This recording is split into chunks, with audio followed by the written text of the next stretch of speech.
और मैं चाहती हूँ हमारे बीच म्यूजिशियन बैठे, मैं एक बार आप लोगों से रूबरू करा दूँ, परिचय करा दूँ। हालांकि आपने बहुत सारे वीडियोस में देखा होगा और जो लोग सुनते हैं उन लोगों को वो लोग जानते होंगे, लेकिन फिर भी जो लोग नए हैं मैं उनको बता दूँ। हमारे बीच बैंजो पे बैठे हैं आनंद गाजीपुरी जी, बहुत बढ़िया बजा रहे हैं, आप लोग सुन रहे हैं और आप लोगों का प्यार आशीर्वाद निरंतर मिलता रहता है। हमारे बीच कीबोर्ड पे मेरे गुरुजी पंडित सुनील पाठक जी बैठे हैं और बहुत बढ़िया बजा रहे हैं, बजाते हैं और मैंने सीखा है इन्हीं से गायकी, जो आप मुझे सुन रहे हैं। तो मैं चाहती हूँ जोरदार तालियों से आप सभी लोग स्वागत जरूर करें। हमारे बीच ऑक्टोपैड पे हैं राजू जी, एक बार जोरदार तालियां। अभी आपने अभी जो म्यूजिक बजा था उसमें उनका भरपूर आपने वादन सुना। हमारे बीच ढोलक में है हमारे चंदन सिंह जी, जोरदार तालियां इनके लिए। और तबला पे है हमारे बीच प्रिंस पांडे जी, जोरदार तालियों से आप सभी लोग स्वागत करें और बहुत बढ़िया बजाते हैं। आप लोगों ने सुना है, आप लोगों का आशीर्वाद प्रेम मिलता रहा है निरंतर और मैं चाहती हूँ कि आगे भी मिलता रहे। आइए, बहुत ही खूबसूरत भोजपुरी गजल है, उसके बाद हम सभी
दबावल बात दिल के तार, सुनावल भी जरूरी बात। दबावल बात दिल के तार, सुनावल भी जरूरी बात। छिपावल प्यार ना होई, छिपावल प्यार ना होई, अरे दिखावल भी जरूरी बात। दबावल बात दिल के तार, सुनावल भी जरूरी बात। दबावल बात दिल के तार, सुनावल भी जरूरी बात। छिपावल प्यार ना होई, छिपावल प्यार ना होई, दिखावल भी जरूरी बात। दबावल बात दिल के तार, सुनावल भी जरूरी बात। दबावल बात दिल के तार, सुनावल भी जरूरी बात।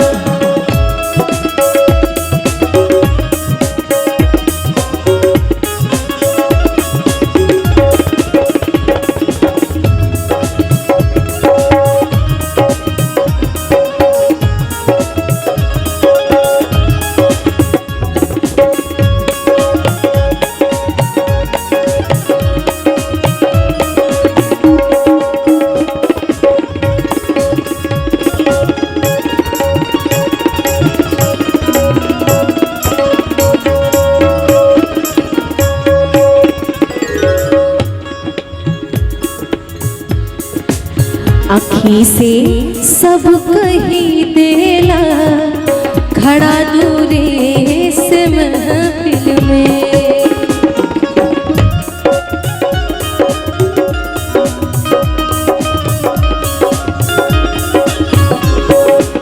आँखी से सब कही देला, खड़ा दूरे से महफिल में।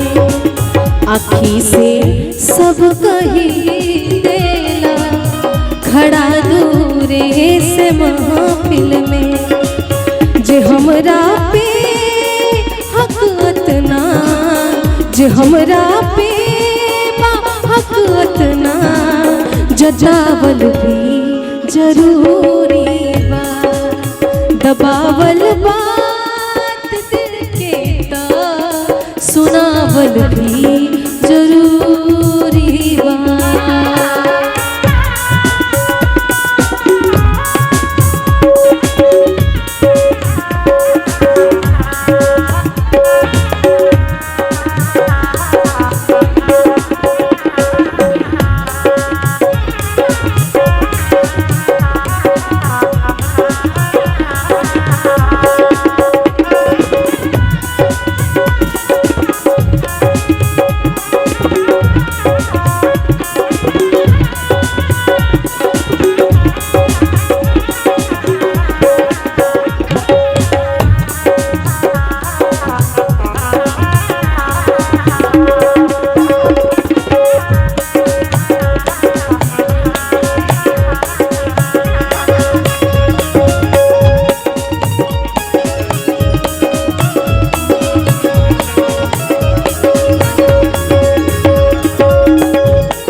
आग ऐसन लागल की परत पानी धधकी जाला।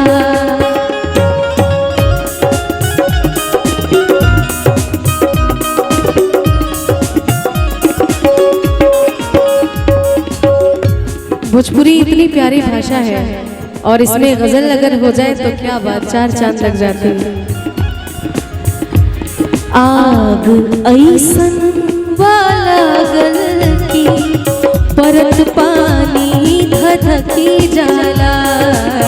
आग ऐसन लागल की परत पानी धधकी जाला। जरत रह जाए जिंदगी भर, जरत रह जाए जिंदगी भर, बुतावल भी जरूरी बा। दबावल बात दिल के ता, सुनावल भी जरूरी बा।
असर उम्र के बाईसन जहर भी मीठ लागेला।